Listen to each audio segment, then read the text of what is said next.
Lead generation is the fuel to your business. If you don't have leads coming in, you don't have first-time appointments. And if you don't have first-time appointments, you don't get new customers. And when you don't have new customers, there's no growth. Now, for some of you, that's okay because you're really busy, but you have to understand not having consistent, reliable growth is a problem on a number of fronts. One, it leaves you highly susceptible to losing a big customer, to a merger, to an acquisition, to a bigger competitor, any number of things, right?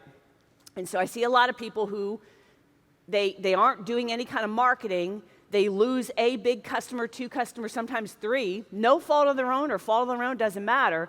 And because they don't have that lead generation machine going, they're coming to me in a panic going, I need customers now. And they want the faucet turned on immediately, and it doesn't really work that way. I mean, sometimes we can do something, but you really need to be working on lead generation to get that pipeline full. Also, when that pipeline is not full, you cannot hire confidently.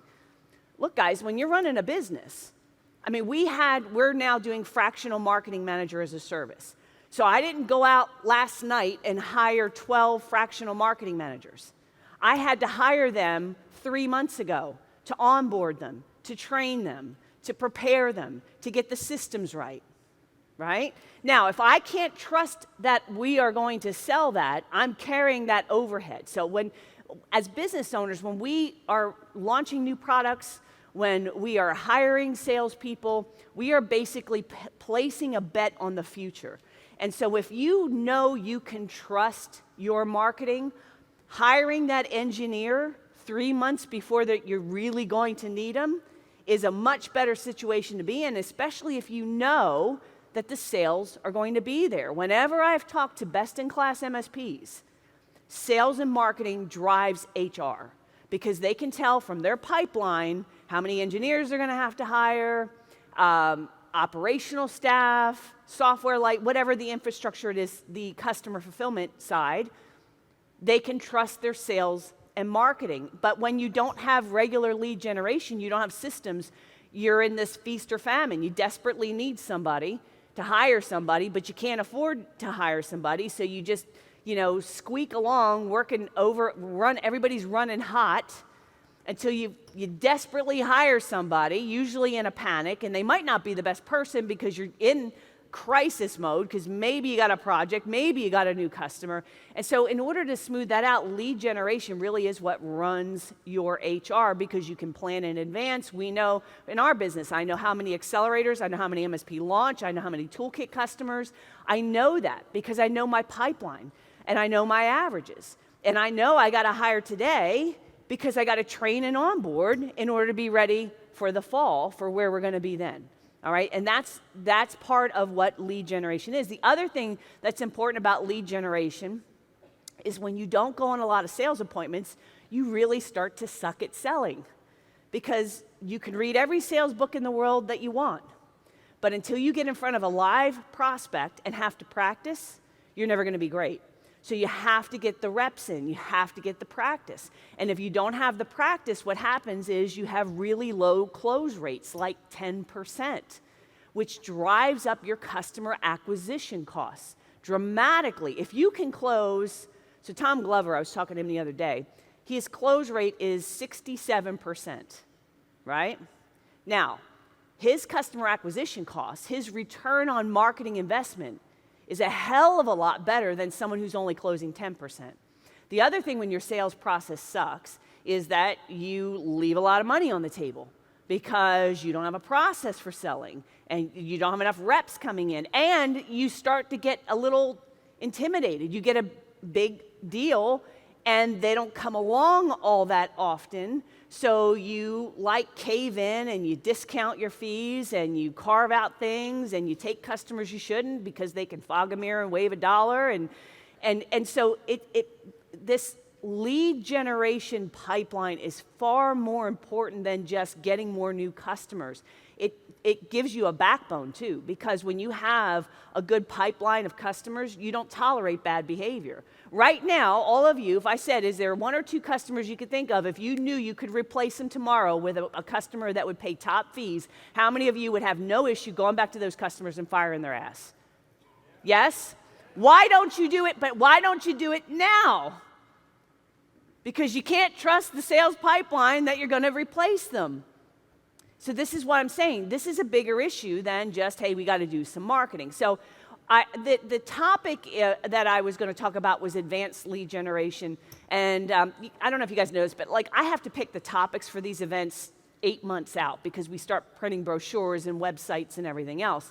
And so I had a different vision of what I was going to do, but after talking to a lot of members and getting more prepared to do this session, this is not going to be as advanced as you think. It's going to be more like advanced fundamentals because I think that there's still a lot of confusion about really basic what has to happen for lead generation to work. So I hope you guys don't mind. By the way, you know, I always think that going over fundamentals is critical. It's like Vince Lombardi was famous for starting every coaching season by holding up a football and saying, gentlemen, this is a football. And it was his way of saying, let's never forget, we got to go back to fundamentals. Everybody wants the shiny new penny. Everybody wants the marketing hack. Everybody wants the new thing. But really what it comes down to, running a business is about getting the fundamentals right, period. So, ladies and gentlemen, let's talk about what a football is, which is what is lead generation. So, when you think about lead generation, you know, one of the arguments you could make, why bother doing a free report? Why bother sending somebody to a webinar or publishing a book? Like, why bother, you know, doing the free assessment? Why not just say, hey, we do IT services, we're a managed service provider, we do outsourced support, we're really good at it, here's our reviews. Like, why do that, right? And I'm going to tell you that the reason for doing that is because you reach a much broader audience and there's a more sophisticated approach to getting customers, all right? So what lead generation is, it's the process of generating interest in a product or service first, by first promoting some type of free information, sample, demo, consultation, or other low-risk offer that your ideal prospect's going to find valuable for the sole purpose of starting that dialogue. And the key word is getting permission to sell. So getting permission to sell. Now, number one problem with marketing, and I have been railing on this for 20 years, and maybe the language I use or the examples I use have changed, but the core principle has never changed. The number one biggest mistake I see people making in marketing, not just this industry, but in all industries, is they go to prospects and they expect them to take one big, giant leap from cold prospect to let me sign a managed services contract. It's like eat the whole elephant in one big bite. All right? And so, obviously, that is not attractive for the vast majority of people. So one of the things you have to remember, another mistake, salespeople make this a lot, and actually marketing brochures, you'll see it, but salespeople make it a lot, is where you are and where your prospect is are two different starting points. And what most salespeople start at is, let me tell you about the great stuff I've got to sell you. Most prospects aren't ready there. They're not there yet. So some of you heard like my hot tub shopping story. I'll tell it again. It's instructional. I was at one of, you know, this little strip malls or whatever, and it was like a UPS store or something. I was going into, I don't know what the hell I was doing. It was a while ago, but I was going into that store, and right next to it was a store that sold hot tubs, right? Now, at the time, I was having really bad chronic shoulder pain. I mean, I couldn't work out. It was like going up my neck. I couldn't sleep at night. I was trying chiropractic care. I was doing physical therapy. I was doing all this stuff to try and fix it because I didn't want to have surgery, because that was like the next step. It's like, okay, you can have surgery. And I'm like, I didn't like that. I wanted to try and rehab. So I'm doing all these things. And as I was walking into the UPS store, I look at this hot tub store, and a thought in my mind said, you know, I wonder if Epsom salts and soaking in heat would help alleviate the pain and maybe be another therapy. And hey, it might be cool to have a hot tub. You know, at the time when I was doing this, I didn't have the big pool that I have in my previous house. So I thought, hey, maybe it'd be cool to have a hot tub. The last house I was in was not big enough to have a pool in the yard. And I thought, well, maybe that was, so all this, I mean, it's like a fleeting thought. I had, it piqued my interest, right? So what the hell, I walk in the store. Sales clerk comes up, room full of hot tubs, only her in there. And I walk in, and what does she say to me?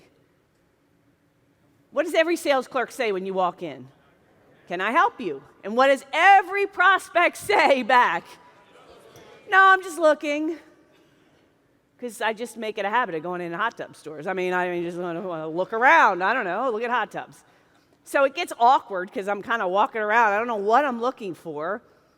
And she says, is there anything in particular that you're looking for? And I said, no, I don't know. I just kind of came in to look around. And she says, well, let me show you what's on sale. And she walks me past all the new models that, you know how all stores put the new stuff in the front, right? And all the sales stuff is all the way in the back of the store, right? And so she walks me past all these other brand new, more expensive hot tubs to show me what's on sale, okay? And she starts talking about the features of this. And I'm looking back at the more expensive ones, and I'm like, but that one looks bigger, right? I mean, I don't know. That one looks kind of cooler. Well, but this one's the cheapest.